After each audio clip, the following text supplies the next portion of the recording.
All right, let's welcome Jon Rahm, captain of Legion 13. Jon, well played today, 4 under par round of 67. You are 7 under for the tournament, currently tied second. Can you just talk us through your round today, your week so far, please? Score-wise, it's almost a tale of two nines, right? But feeling-wise, felt great all day.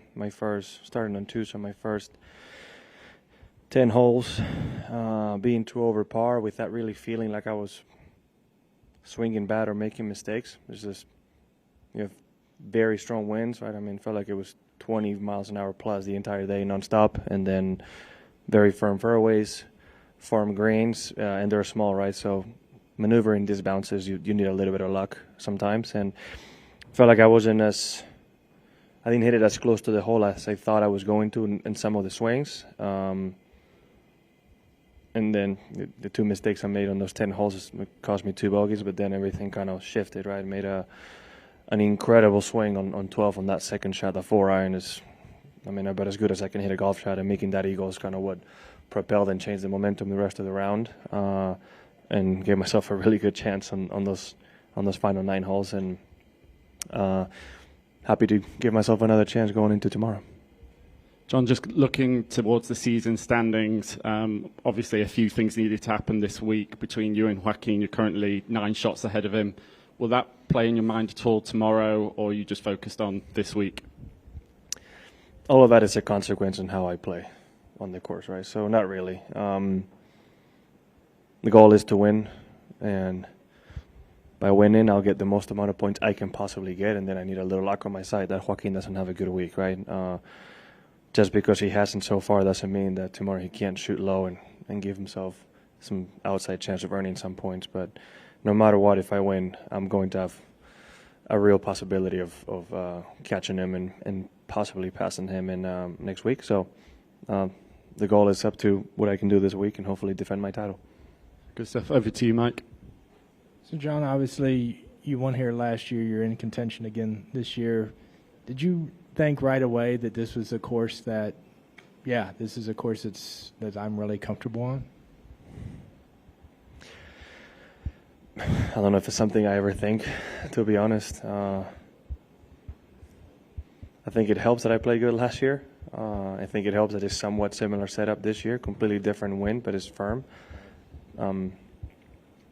If anything, I would say the type of grass, right, this thick rough, it's similar to what I grew up in. Undulated greens like this is similar to what I grew up in. So I feel like I've had a really good touch around the greens the last 2 days, and I did great last year as well. So, but besides all that, you still need to play good, right? And that's like the main thing. I've fitted really well off the tee last year and this year, and I've just been accurate for the most part and saved a lot of the pars, right? I mean, that usually is a recipe for anywhere, but I think a lot of this year is kind of riding in that confidence that I got here last year. And tomorrow you're playing with Ballester, obviously young Spaniard. How much have you played with him during the last few years? If you had a chance to practice with him at all? I spent some time with him in Arizona. Not as much as you would think for somebody that's been at ASU for 4 years like him, but I'm very well aware of his abilities and his game. I'm fully aware that tomorrow I'm probably going to be by far the shortest in the group, which doesn't happen often, but you have 2 guys that have 190 plus ball speed whenever they need to. So luckily I know what to expect, and I know that's just going to be what happens. But it's just in a weird way a good feeling, a good sense, because I played with Sergio on Sunday last year and was able to get the win.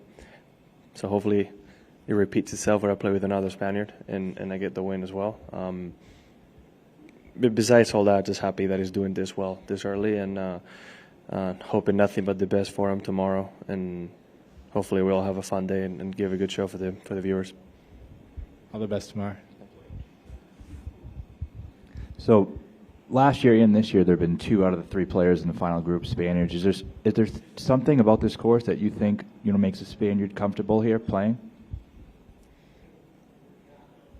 I mean, like, besides what I said earlier about the grass, a little bit of the undulated greens and thick rough around the greens, nothing on how this golf course plays is remotely close to what I grew up on, so I don't know. I think in general, right, if you're generalizing the way Spanish people play,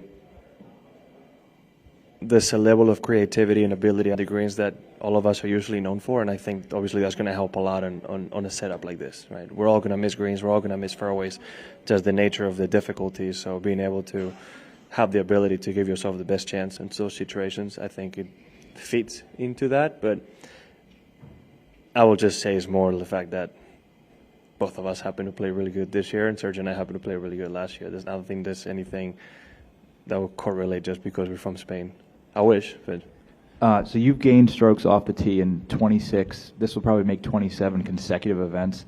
Does that surprise you, and how have you been able to stay so consistent in that part of your game?